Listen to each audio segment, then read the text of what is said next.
Good morning, it's Mrs. Cruz, and today I am going to explain to you what I would like you to do for the first week of distance learning. So when you got your materials from the school pickup, there was some papers rolled up like this with a rubber band around them. That's all your art materials. And so they're all kept together with a rubber band. What you are going to look for in your art material today is this picture of this turkey. This is a color by number, and I'm going to just quickly go through this with you so you understand how to complete it. What you're going to need to have is some coloring materials, whatever you have at home. If you have markers or oil pastels, crayon, colored pencil, or even if you have watercolored paint, you can use any of these materials. Just make sure if you use watercolor paint that you are letting it dry really well before you try to move it or pick it up. Otherwise, your colors will run together. So first of all, please make sure that you write your name on it somewhere. And you are going to need to have all of these colors in order to complete it. You need a brown, green, orange, tan, yellow, light blue, red, and white. One thing that might help you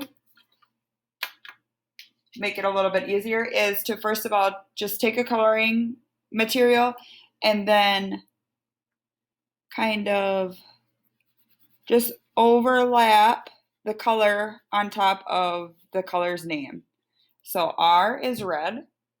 So that's just an easy way for you to glance down there and say, okay, anywhere I see an R, I'm going to color that red. Tan. So you might not have a whole lot of choices for this. Tan is like a lighter version of brown.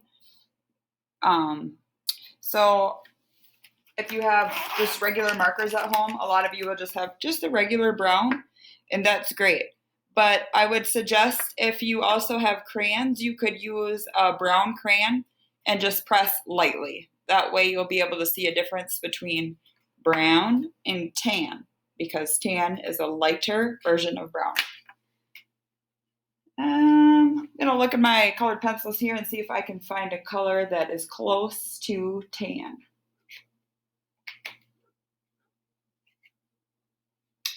Maybe I will use,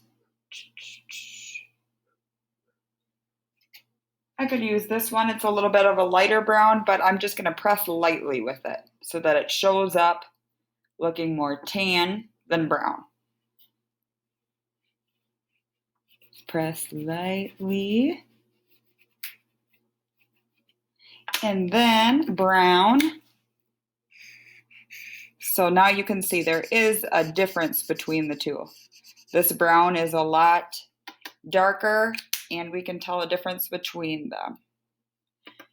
So on yours, you can go ahead and color each of the words the correct color, and then you can start coloring in your turkey picture.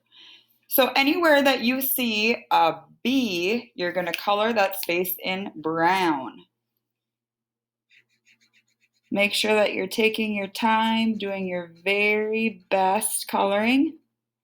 These will make an awesome display for Thanksgiving if you're having your family over at your house, or even if it's just you and the people you live with that are going to eat together. This will still be a nice decoration to have up. Here's another B for brown.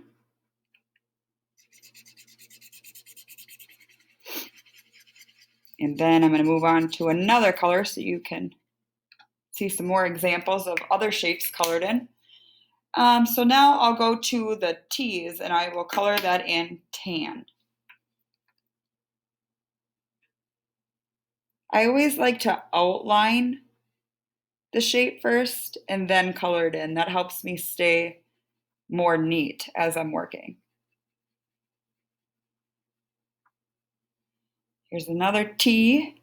So outline it And then color it in lightly. You don't have to have a whole lot of pressure.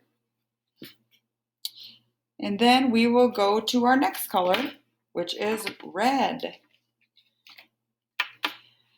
So anytime I see an R up here, I'm going to color those areas in with red.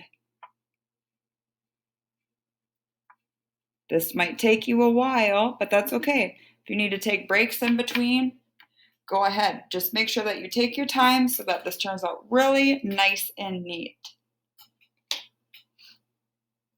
When you are finished with your turkey picture, you can just take a picture of it and then upload it to me in Schoology so I can see it. Happy turkey making. I miss you all, and I hope you are having a good time at home, that you're staying safe and healthy.